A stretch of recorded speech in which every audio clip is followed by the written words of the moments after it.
News live കൊച്ചിയിലേക്ക് സ്വാഗതം. ഈ വാർത്തകൾ നിങ്ങൾക്കായി അവതരിപ്പിക്കുന്നത് Leotech Solar Solutions powered by Mile Food Stuffs Mookkannoor, Grazia Tours and Travels near Cochin airport and Cochin Kalabhavan Angamaly franchise. നടൻ ശ്രീനിവാസൻ അന്തരിച്ചു. നടനും തിരക്കഥാകൃത്തും സംവിധായകനുമായ ശ്രീനിവാസൻ അന്തരിച്ചു.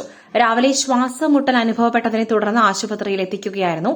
69 വയസ്സായിരുന്നു. നീണ്ട 48 വർഷത്തെ സിനിമാ ജീവിതത്തിൽ സിനിമയിലെ സമസ്ത മേഖലകളിലും വ്യക്തിമുദ്ര പതിപ്പിച്ച വ്യക്തി കൂടിയായിരുന്നു ശ്രീനിവാസൻ. സ്വന്തം സിനിമകളിലൂടെ സാധാരണക്കാരന്റെ പ്രശ്നങ്ങൾ നർമ്മത്തിന്റെ സഹായത്തോടെ വെള്ളിത്തിരയിലെത്തിച്ചവരിൽ മുൻപിലാണ് ശ്രീനിവാസൻ. 1976 PA ബക്കർ സംവിധാനം ചെയ്ത മണിമുഴക്കം എന്ന ചിത്രത്തിലൂടെയാണ് അഭിനയ രംഗത്തെത്തുന്നത്. 1984 ഓടരുതമ്മാവ ആളറിയാം എന്ന സിനിമയ്ക്ക് കഥയെഴുതി തിരക്കഥാരംഗത്തേക്ക് കടന്നു. സന്മനസ്സുള്ളവർക്ക് സമാധാനം, TP Balagopalan MA, Gandhinagar 2nd street, Nadodikkattu, Thalayanamanthram, Golanthara Vartha, Champakulam തച്ചൻ, വരവേൽപ്പ്, സന്ദേശം, ഉദയനാണ് താരം, മഴയത്ത് മുൻപേ, അഴകിയ രാവണൻ, ഒരു മറവത്തൂർ കനവ്, അയാൾ കഥയെഴുതുകയാണ്, കഥ പറയുമ്പോൾ, ഞാൻ പ്രകാശൻ തുടങ്ങിയ നിരവധി ഹിറ്റ് ചിത്രങ്ങൾക്ക് തിരക്കഥയൊരുക്കി.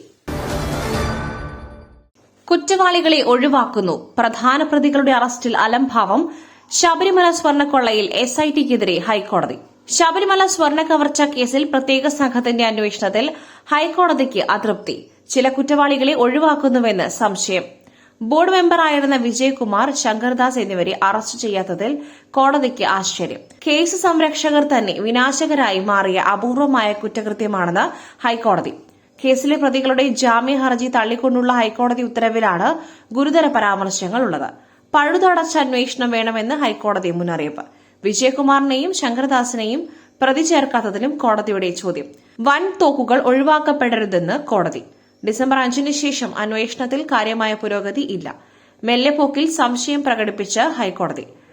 ദേവസ്വം സ്വത്തുക്കൾ സംരക്ഷിക്കുവാൻ ബാധ്യസ്ഥരായവർ തന്നെ അത് നശിപ്പിക്കുവാൻ കൂട്ടുനിന്നു. സംരക്ഷകർ തന്നെ വിനാശകരായി മാറുകയാണെന്നും കോടതി നിരീക്ഷിച്ചു. വാളയാറിലെ ആൾക്കൂട്ടക്കൊല, മനുഷ്യാവകാശ കമ്മീഷൻ കേസെടുത്തു. പാലക്കാട് വാളയാറിലെ ആൾക്കൂട്ടക്കൊലയിൽ മനുഷ്യാവകാശ കമ്മീഷൻ കേസെടുത്തു. പാലക്കാട് ജില്ലാ പോലീസ് മേധാവി അന്വേഷിച്ച് 3 ആഴ്ചയ്ക്കകം റിപ്പോർട്ട് സമർപ്പിക്കുവാനാണ് നിർദ്ദേശം. വാളയാർ അട്ടപ്പള്ളത്താണ് ആൾക്കൂട്ടമർദ്ദനമേറ്റ് അതിഥി തൊഴിലാളി മരിച്ചത്. മണിക്കൂറുകൾ നീണ്ട വിചാരണയും കൊടും ക്രൂരതയുമാണ് ഇയാൾ നേരിട്ടത് എന്നാണ് പോസ്റ്റ്മോർട്ടം റിപ്പോർട്ട്. മോഷ്ടാവാണെന്ന് സംശയിച്ചാണ് ആൾക്കൂട്ടം ഛത്തീസ്ഗഡ് സ്വദേശിയായ രാം നാരായണൻ ബയ്യയെ മർദ്ദിച്ചത്. സംഭവത്തിൽ 5 പേരെ പോലീസ് അറസ്റ്റ് ചെയ്തു. വിശദമായ അന്വേഷണം നടക്കുന്നുണ്ടെന്നും കൂടുതൽ അറസ്റ്റ് ഉണ്ടാകുമെന്നും പോലീസ് വ്യക്തമാക്കി. സ്കൂൾ കലോത്സവം 2026 മോഹൻലാൽ മുഖ്യാതിഥിയാകുമെന്ന് മന്ത്രി വി ശിവൻകുട്ടി. സംസ്ഥാന സ്കൂൾ കലോത്സവം സമാപന ചടങ്ങിൽ മോഹൻലാൽ മുഖ്യാതിഥിയാകുമെന്ന് മന്ത്രി വി ശിവൻകുട്ടി. 64ാമത് കേരള സംസ്ഥാന സ്കൂൾ കലോത്സവം 2026 ജനുവരി 14 മുതൽ 18 വരെ സാംസ്കാരിക തലസ്ഥാനമായ തൃശൂരിലെ വിവിധ വേദികളിലായി നടക്കും.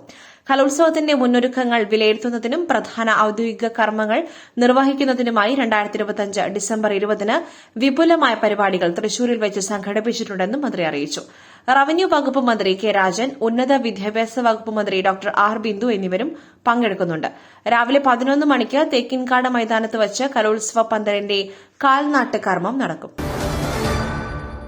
ശബരിമല സ്വർണ്ണക്കൊള്ള ED അന്വേഷണം BJP സ്വാഗതം ചെയ്യുന്നു. അന്വേഷണം കടകംപള്ളി സുരേന്ദ്രനിലേക്ക് എത്തണം. MT രമേശ്. ശബരിമല സ്വർണ്ണ കവർച്ച കേസിൽ സർക്കാരിനെതിരെ BJP general secretary MT Ramesh. ED അന്വേഷണം BJP സ്വാഗതം ചെയ്യുന്നു. ശബരിമല സ്വർണ്ണക്കൊള്ളയിൽ കേന്ദ്ര ഏജൻസിയുടെ അന്വേഷണം ആവശ്യമാണ് എന്ന നിലയിലുള്ള വിവരങ്ങളാണ് പുറത്തുവരുന്നത്. പത്മകുമാറിന്റെ അറസ്റ്റിന് ശേഷം സംസ്ഥാന ആഭ്യന്തര വകുപ്പിന്റെ ഇടപെടൽ അന്വേഷണത്തിലുണ്ടായി. പത്മകുമാറോടെ അന്വേഷണം അവസാനിപ്പിക്കുവാനാണ് നീക്കം. പത്മകുമാറിന്റെ മൊഴി SIT എന്താണ് പരിഗണിക്കാത്തത്? അന്വേഷണം കടകംപള്ളി സുരേന്ദ്രനിലേക്ക് എത്തണം. SIT അന്വേഷണം അട്ടിമറിക്കുന്നു. അന്താരാഷ്ട്ര തലത്തിലുള്ള ഗൂഢാലോചന തെളിയണമെന്നും MT രമേശ് ആവശ്യപ്പെട്ടു. തദ്ദേശ തെരഞ്ഞെടുപ്പ് ഫലം സാങ്കേതികമായി UDFന് അനുകൂലമാണ്. UDF രാഷ്ട്രീയത്തെ മുസ്ലിം സാമുദായിക സംഘടനകൾ ഹൈജാക്ക് ചെയ്തിരിക്കുന്നു. കോൺഗ്രസിനെ ലീഗും ജമാഅത്ത് ഇസ്ലാമിയും വിഴുങ്ങിക്കഴിഞ്ഞു. UDFന്റെ കാര്യങ്ങൾ തീരുമാനിക്കുന്നത് ലീഗും പാണക്കാട് തങ്ങളുമാണ് എന്ന് ഈ തെരഞ്ഞെടുപ്പോടെ വ്യക്തമായി. പുട്ടു രുചികരമാവണമെങ്കിൽ മയിലിന്റെ പുട്ടുപൊടി തന്നെ വേണം. അതിന് ചെമ്പാപ്പുട്ടാണെങ്കിലും അങ്ങനെ തന്നെ. മയിൽ റൈസ് ആൻഡ് ഫുഡ് പ്രൊഡക്ട്സ്, ശ്രേഷ്ഠം സമ്പുഷ്ടം. ശബരിമല സ്വർണ്ണക്കൊള്ള സ്മാർട്ട് ക്രിയേഷൻസ് സിഇഒ പങ്കജ് ഭണ്ഡാരിയും ബെല്ലാരിയിലെ സ്വർണ്ണ വ്യാപാരി ഗോവർദ്ധനും അറസ്റ്റിൽ. ശബരിമല സ്വർണ്ണക്കൊള്ള കേസിൽ നിർണായക arrest. Smart creations CEO Pankaj ഭണ്ഡാരിയും ബെല്ലാരിയിലെ സ്വർണ്ണ വ്യാപാരി ഗോവർദ്ധനും അറസ്റ്റിൽ. ഉണ്ണികൃഷ്ണൻ പോറ്റി സ്വർണം കൈമാറിയത് സ്മാർട്ട് ക്രിയേഷൻസിനാണ്. കേസിൽ പങ്കജ് ഭണ്ഡാരിയെ നേരത്തെ ചോദ്യം ചെയ്തിരുന്നു. സ്മാർട്ട് ക്രിയേഷനിൽ എത്തിച്ച സ്വർണ്ണപാളികളിൽ നിന്നും സ്വർണം വേർതിരിച്ച് ഉണ്ണികൃഷ്ണൻ പോറ്റിക്ക് കൈമാറി എന്നാണ് പങ്കജ് ഭണ്ഡാരിയുടെ മൊഴി. ഇതിൽ കൂടുതൽ പേരുടെ പങ്ക് സംശയിച്ചാണ് വീണ്ടും ചോദ്യം ചെയ്യുവാൻ വിളിപ്പിക്കുന്നത്. വൈകിട്ട് 3:30 ഇരുവരെയും ഈഞ്ചക്കലിലെ SIT ഓഫീസിൽ എത്തിച്ചത്. പ്രതികളെ കൊല്ലം വിജിലൻസ് കോടതിയിൽ ഹാജരാക്കും. കിഫ്ബി മസാല ബോണ്ട് കേസ് ഇഡിക്ക് താൽക്കാലിക ആശ്വാസം. തുടർ നടപടി തടഞ്ഞ സിംഗിൾ ബെഞ്ച് ഉത്തരവിന് സ്റ്റേ. കിഫ്ബി മസാല ബോണ്ട് കേസിൽ എൻഫോഴ്സ്മെന്റ് ഡയറക്ടറേറ്റിന് താൽക്കാലിക ആശ്വാസം. ഇഡി നോട്ടീസിന് മേലുള്ള തുടർ നടപടികൾ തടഞ്ഞ ഹൈക്കോടതി സിംഗിൾ ബെഞ്ച് ഉത്തരവിന് സ്റ്റേ. ഇഡിയുടെ അപ്പീലിലാണ് ഡിവിഷൻ ബെഞ്ചിന്റെ നടപടി. ജസ്റ്റിസ് VG അരുണിന്റെ ബെഞ്ചാണ് ഇഡി കിഫ്ബിക്ക് അയച്ച നോട്ടീസിന്മേലുള്ള തുടർ നടപടികൾ സ്റ്റേ ചെയ്തിരുന്നത്. 3 മാസത്തേക്കായിരുന്നു സ്റ്റേ. ഇതിനു പിന്നാലെ ഇഡി ഡിവിഷൻ ബെഞ്ചിനെ സമീപിക്കുകയും ഡിവിഷൻ ബെഞ്ച് ഈ സ്റ്റേ നീക്കുകയുമായിരുന്നു. വിഷയം സിംഗിൾ ബെഞ്ചിന്റെ അധികാര പരിധിക്ക് പുറത്തുള്ളതാണെന്നും അതിനാൽ നടപടികൾ സ്റ്റേ ചെയ്യുന്നത് ശരിയല്ലെന്നുമാണ് ഇഡി അപ്പീലിൽ ചൂണ്ടിക്കാണിച്ചിരിക്കുന്നത്. നോട്ടീസ് അയക്കുക എന്നത് പ്രാഥമിക നടപടി മാത്രമാണെന്നും അപ്പീലിൽ ചൂണ്ടിക്കാട്ടിയിരുന്നു. കിഫ്ബിയുടെ ഹർജി തന്നെ അപക്വമാണെന്നും ഇഡി ചൂണ്ടിക്കാട്ടിയിരുന്നു. മറ്റൊരു വാർത്തയുമായി കണ്ടുമുട്ടുന്നതുവരെ നന്ദി, നമസ്കാരം.